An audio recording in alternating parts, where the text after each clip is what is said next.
Good morning. Know your English. మీ English మీకు తెలుసా?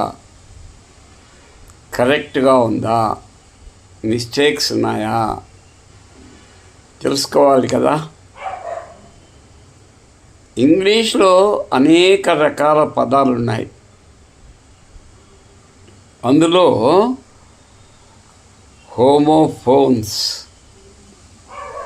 హోమోఫోన్స్ అంటే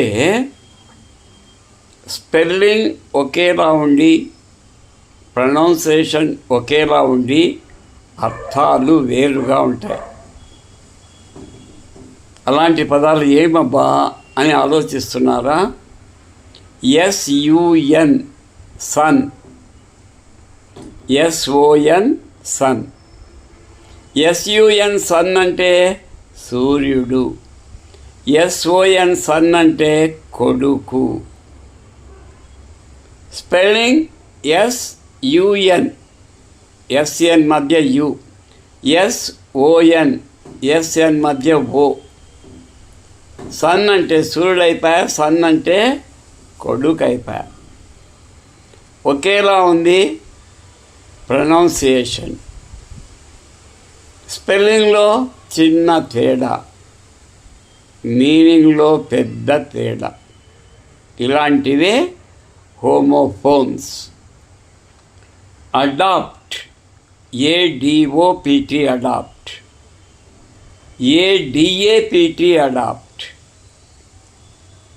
ADAPT అడాప్ట్లో ADకి Pకి T మధ్య ఏ ఉంది, ADAPT.